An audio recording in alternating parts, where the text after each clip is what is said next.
பழவேற்காடு முகத்வார பணிகளை அமைச்சர் நாசர் ஆய்வு. மீனவர்களின் கோரிக்கைகள் விரைவில் பரிசீலனை. திருவள்ளூர் மாவட்டம் பழவேற்காடு முகத்துவாரத்தில் 27 கோடி மதிப்பில் நடைபெற்று வரும் நிரந்தர முகத்துவார அமைக்கும் பணிகளை சிறுபான்மை நலத்துறை அமைச்சர் சாமு நாசர் ஆய்வு செய்தார். மணல் திட்டுகள் உருவாவதை தடுக்கும் பணிகள் சிறப்பாக நடைபெறுவதாகவும் மீனவர்களின் கோரிக்கைகள் முதல்வரிடம் தெரிவிக்கப்படும் எனவும் அமைச்சர் தெரிவித்துள்ளார். மழை முடிந்த பின் மீன்வளத்துறை அமைச்சர் நேரில் ஆய்வு செய்து முதல்வருக்கு ஆய்வறிக்கை அளிப்பார் என்றும் நாசர் கூறினார்.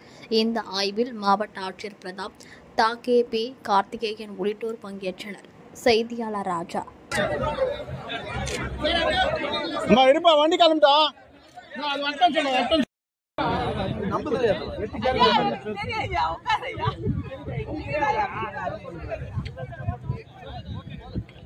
அந்த போட்டு கிட்ட போய் சொல்லுங்க.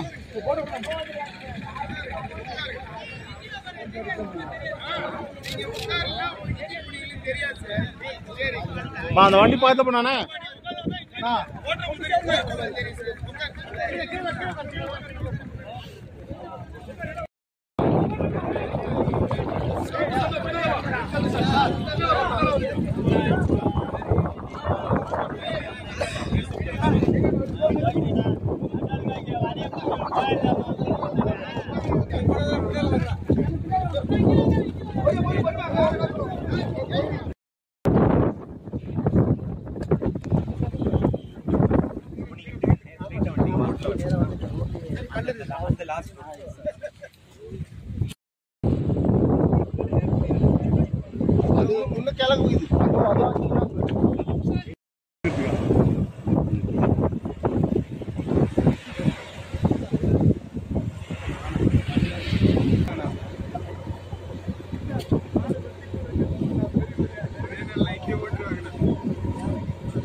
நல்லா இருக்கும். ப்ளசன்ட்டாக இருக்கும். அந்த ஒரு ஸ்பீடு பிஸ்னஸ் சூப்பர் பிஸ்னஸ்.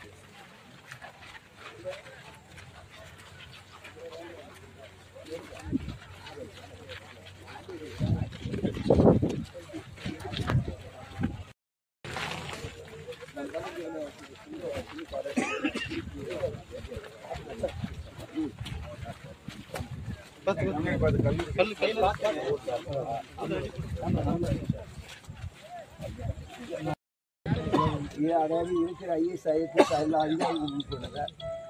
இங்கே என்னன்னா எங்களுடைய கோரிக்கை இப்போ அதாவது 69 கிராமம், இந்த 69 கிராமம் இல்லை, தொழூர் மாவட்டம் அந்த வடிகட்டை இந்த மொத்தம் ஒழுங்காக ஓடினாத்தான், பார் மொத்தம் ஓடினாத்தான் அந்த மக்கள் வாழ்வாதாரம் நிறையா இருக்கும். ஆனால் 27 கோடி ரூபாய் பட்ஜெட்டு போட்டுங்க, போன 6வது மாதத்துலேயே அதை அடைஞ்சிச்சு. மாவட்டத்தை வச்சு அமைச்சரும் கலைஞரும் பேசுனீங்க. அதுக்கு மீனவத்துறை அமைச்சர்கிட்ட போய் பேசி நம்ம தமிழ் முதலீட்டை வச்சு இது அதிகமான பட்ஜெட் 27 கோடிலாம் போட்டால் வராது.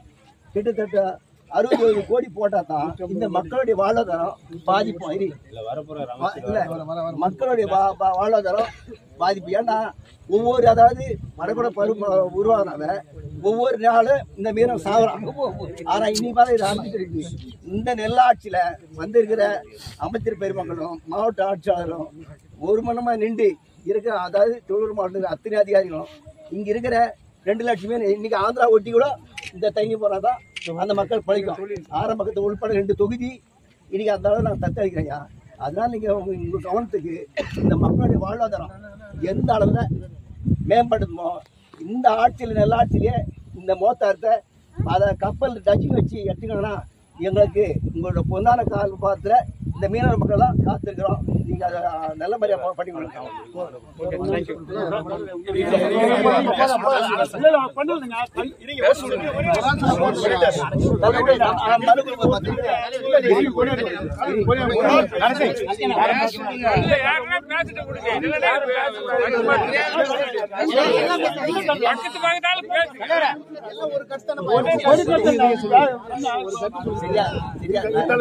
ஒரு வார்த்தை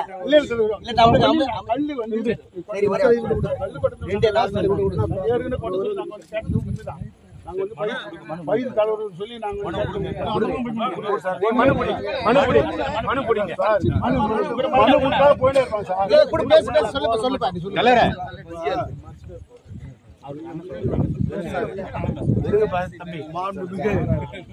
திராவிட மாடல் ஆட்சி உயர்நிலை மேலான நம்ம மாண்புமிகு தமிழக முதல்வர் அவர்கள் நல்லதொரு ஆட்சியை வழங்கி கொண்டிருக்கிறார். இந்த ஆட்சியில வந்து பாத்தீங்கன்னாக்கா சம்பந்தமாக நம்முடைய மக்கள் வந்து அந்த முறையிட்ட போது நாங்க இந்த பிளட்டிங் காரணமாகவும் அதற்கு முன்பு ஏற்பட்ட ஒரு சின்ன சின்ன இயக்கப்பணியின் காரணமாகவும் பணியில் இருந்த காரணத்தால் நாங்கள் வந்து இதை மாண்புமிகு அமைச்சர் அண்ணன் அனிதா ராதாகிருஷ்ணனும் நானும் மாவட்ட ஆட்சியர் கலந்து பேசி இதை நேரடியாக முதல்வருடைய பார்வைக்கு கொண்டு சென்று இதற்கான தேவைகளை உடனே நாங்கள் சேர்த்து சொல்லி உறுதியளிச்சிருக்கோம். அதன் அடிப்படையில் அண்ணன் அனிதா ராதாகிருஷ்ணன் அவர்கள் கலெக்டர் பேசியிருக்காங்க, நானும் பேசியிருக்கேன், மாவட்ட செயலர் சொல்லி நாங்கள் இதை பேசி கொண்டு சென்றிருக்கோம். இருந்தாலும் இந்த இது முடிஞ்சோடனே இந்த புயல் நம்ம நீடிக்கின்றாங்க நாளை மறுபடியும் அதை நீடிச்சதுக்கு பிறகு நாங்கள் அண்ணன் அவர்களையும் அழைச்சிட்டு வந்து உங்களிடம் உள்ள குறை நிறைகளை கேட்டறிந்து அதை நிவர்த்தி செய்கின்ற அரசு தான் தளபதியான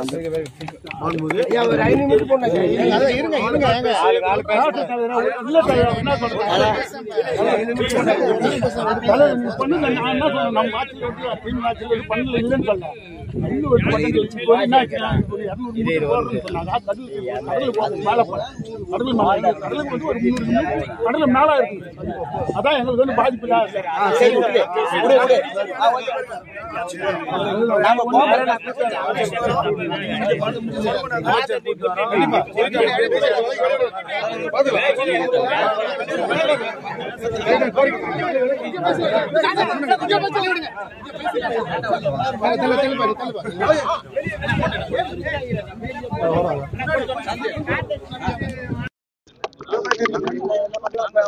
கொஞ்சம் பின்னுக்கு யாரும் பேசாதீங்க.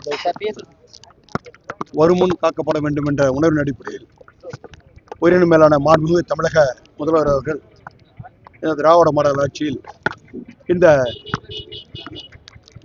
பருவமழை தொடங்குவதற்கு முன்பே பேரிடர் மேலாண்மை கூட்டத்தை கூட்டி அந்த கூட்டத்தின் அடிப்படையில் எங்கெங்கு நம்ம இன்னல்கள் இடுக்கன் ஏற்படுமோ அந்த இடங்கள்லாம் நேரடியாக ஆய்வு செய்து அங்கு வாழ்கின்ற மக்களுக்கு பாதுகாப்பாளராக அவர்களுக்கு தேவையான அடிப்படை வசதிகளை உருவாக்கி தர வேண்டும் என்று உத்தரவிட்டார்கள். அதன் அடிப்படையில் காலையில் இங்கு நியமிக்கப்பட்டிருக்கின்ற நம்முடைய மரியாதைக்குரிய மானிட்டர்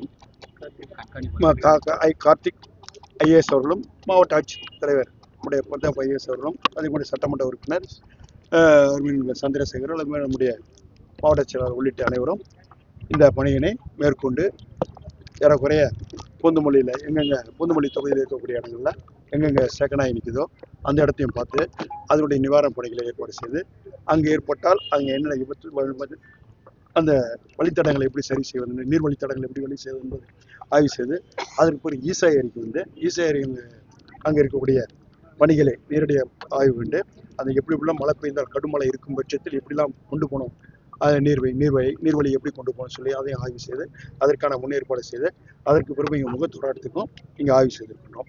ஆய்வு செய்து இது வருமுன் காக்கப்பட வேண்டும் என்ற முன்னேற்பாடு அடிப்படையில் மாண்புமிகு தமிழக முதல்வர் அண்ணன் தளபதி அவர்கள் இட்டுகின்ற ஆணையை நடைமுறைப்படுத்தி இதில் ஆய்வு செய்து மேற்கொண்டிருக்கின்றோம்.